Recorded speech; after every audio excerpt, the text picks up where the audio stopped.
ये गोटेदार लहंगा निकलूं जब डाल के, ये गोटेदार लहंगा निकलूं जब डाल के।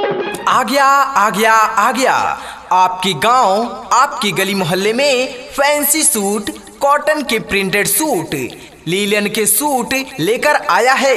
आइए जल्द से जल्द नई वैरायटी के सूट लीजिए।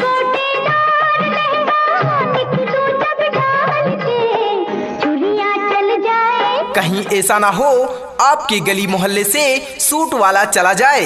आ गया है आपकी गली मोहल्ले में फैंसी सूट, कॉटन के सूट, प्रिंटेड सूट, लीलन के सूट लेकर आया है।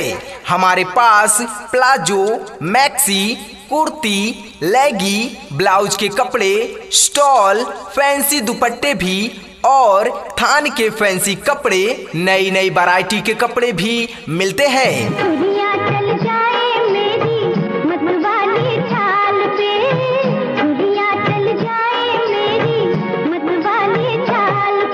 जी हाँ, आइए देखिए, पसंद आए तो लीजिए।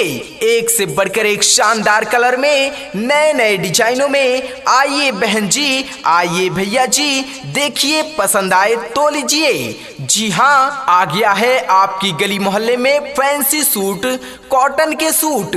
जलवे फिर देख गोरी मेरी भी चाल के, जलवे फिर देख गोरी मेरी भी चाल के, सुनरी बन जाए। प्रिंटेड सूट, लीलन के सूट, आइए आइए हमारे पास आइए।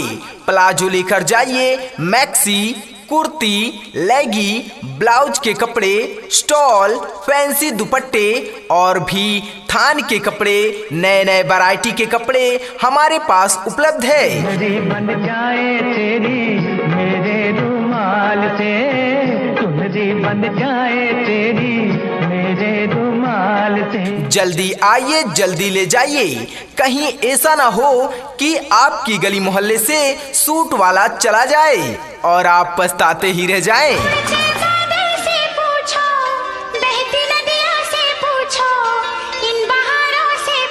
जी हाँ, कहते हैं सामान खरीदें ऐसा बेकार न जाए पैसा। आइए देखिए, पसंद आए तो लीजिए। जी हाँ माता जी, बहन जी, जल्दी आइए देखिए, पसंद आए तो लीजिए। शहर बाजार से सस्ते दामों पर आ गया है बेहतरीन क्वालिटी का कपड़ा। आइए नए नए कलर में, नए नए डिजाइनों में, देखिए पसंद आए तो लीजिए। नज़ारों से पूछो।